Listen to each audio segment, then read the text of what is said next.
Magandang umaga, Carla, at maraming salamat. Live mula dito sa Pag-asa Weather and Flood Forecasting Center, narito na ang latest sa ating panahon. Sa parting ito ng ating programa, mga kaibigan, ating makakasama si Pag-asa Weather Forecaster Buddy Javier para magbigay ng ilang detalye sa ating ulat panahon ngayong araw na ito. Magandang umaga sa inyo, sir. Magandang umaga naman sa iyo, Earl. Ginoong Javier, simulan nga po natin itong panayam na ito sa kapapasok lamang na balita. No? Kanina nga ay inanunsyo ng Pag-asa na isang low pressure area ang nasa loob ngayon ng Philippine Area of Responsibility. At ito ngayon nasa hilagang bahagi ng bansa. Exactly saan po ba ngayon ang low pressure area na ito at hanggang kailan ito inaasahang iiral dito sa ating bansa? As of 5 a.m., yung pong low pressure na pumasok sa loob ng Philippine Area of Responsibility ay nasa layong 190 km north-northwest of Lawag City o kaya nasa layong 150 km of Calayan Island. At may coordinates siya na 20.0 degrees north, 120.0 degrees east. At sa kasalukuyan po, ito po yung nagpapaulan dito po sa mga rehiyon ng Ilocos, Cordillera, Cagayan Valley at gitnang Luzon. At ito po ay patuloy na magkakaroon ng epekto o kaya maging maulap dito po sa nabanggit na lugar sa susunod na mga araw. Yung nga mga kaibigan, sa kakapasok lamang na balita, no, aling nga kay Ginoong Javier, isang low pressure area ang kasalukuyang nandito ngayon sa may hilagang bahagi ng Pilipinas. At ito ngayon ay nagpapaulan dyan sa mga bahaging iyan ng bansa. At inaasang magpapatuloy ito sa mga ilang araw na susunod. Dahil nga mayroong mga pag-ulan, Ginoong Javier, naglalabas din ng Pag-asa ng rainfall warning advisories. Maaari niyo po bang ipaliwanag sa ating mga manonood kung ano nga ba ang mga rainfall warning levels na inilalabas ng Pag-asa? Yung pong heavy rainfall warning levels na ito, yung pong yellow, orange at saka red. Pagka nagbanggit kami ng yellow na warning advisory, ibig sabihin yan, yung rainfall observation is from 7.5 mm to 15 mm within 1 hour. At ito po ay magpapatuloy sa susunod na mga 3 oras at asahan natin magkakaroon po tayo ng mga floodings dito po sa area kung saan nababagsak itong mga pagulan. At pagka orange naman po, pag orange rainfall observation is more than 15 to 30 mm within 1 hour. At ito po ay magpapatuloy in 3 hours. At ito po ay kumbaga itong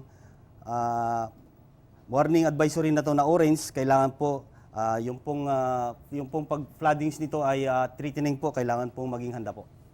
At kung red naman po, magkakaroon tayo ng 30 mm within 1 hour or more. At ito po ay magpapatuloy sa susunod ng mga 3 oras. At serious flooding po ang pwede nating asahan po pagka red po.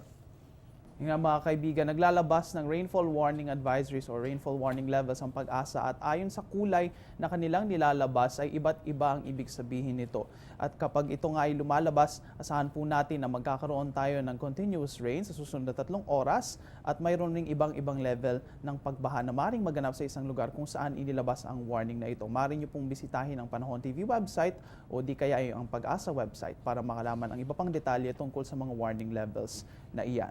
Dahil nga mayroong mga pag-ulan, Ginoong Javier, isa rin sa mga ating nararanasan ay ang mga thunderstorms, no? Ano nga ba ang isang thunderstorm at paano ito nabubuo at ano yung mga dala nitong weather conditions dito sa isang lugar kung saan ito umiiral? Unang-una, pag-usapan natin po yung formation ng thunderstorms. Ito po yung una, yung cumulus stage, yung pangalawa, ito po yung mature stage, at yung pangatlo, yung dissipating stage.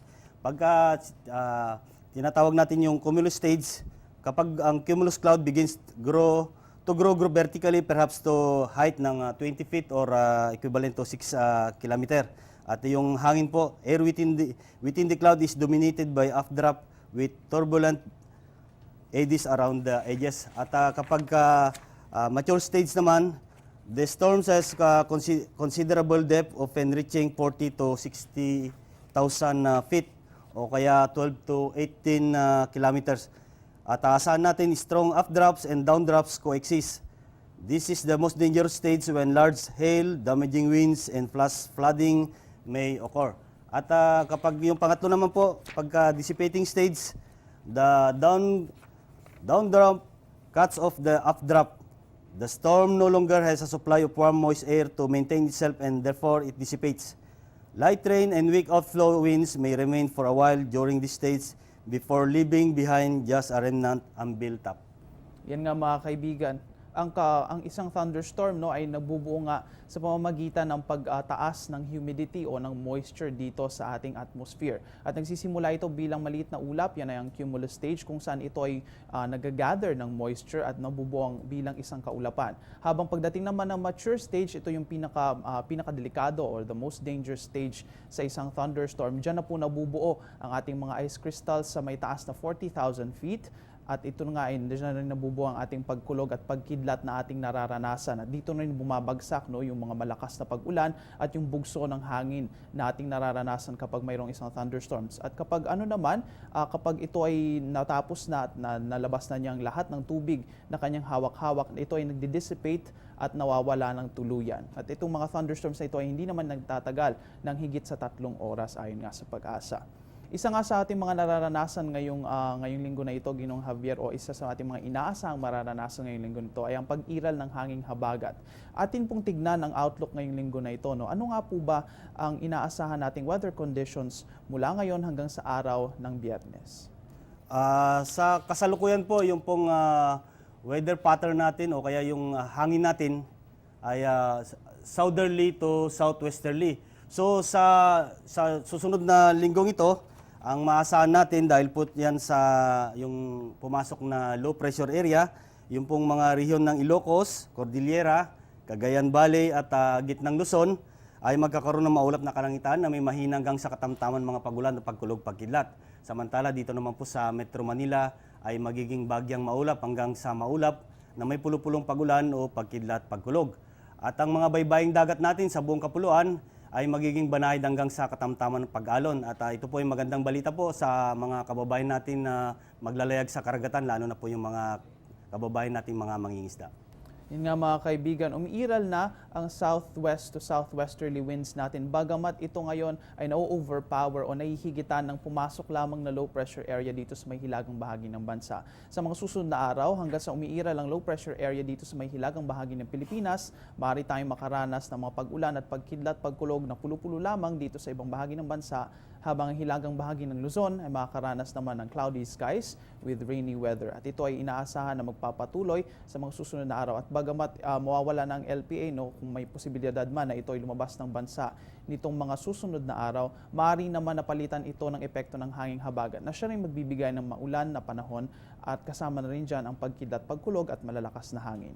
Maraming salamat, Ginoong Buddy Javier, para sa lahat ng impormasyon na inyong ibinahagi sa amin ngayong araw na ito. Mga kaibigan, kami magbabalik matapos ang isang paalala.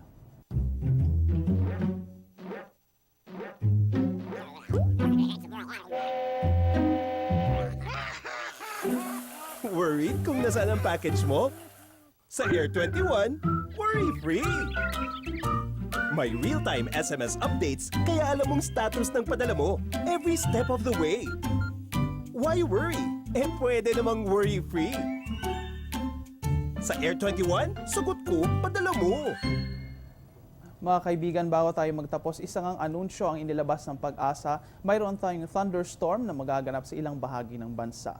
Magaganap po ang thunderstorms na yan sa may Quezon Province, sa may Mulanay, Pitogo, Macalelon at pati na rin dito sa may Batangas at sa Zambales. Katulad nga ng sinabi ng Pag-asa Weather Forecaster Buddy Javier, ang mga thunderstorms po na ito ay hindi naman inaasahan na magtatagal ng hanggang 3 oras kung sila man ay magaganap. Asahan na rin natin na kapag mayroong thunderstorms ay maaari tayong magkaroon ng malakas na pag-ulan, pagkidlat, pagkulog at bugso ng hangin na ating mararanasan. At yan ang latest mula dito sa Pag-asa Weather and Flood Forecasting Center. Please check our social media accounts on our website para sa latest weather information. Mula dito sa Panahon TV, kung saan walang pinipiling panahon ang pagbibigay impormasyon. Ako ang inyong weather guide, Earl Figuracion. Magandang umaga sa inyong lahat. Balik sa inyo sa studio.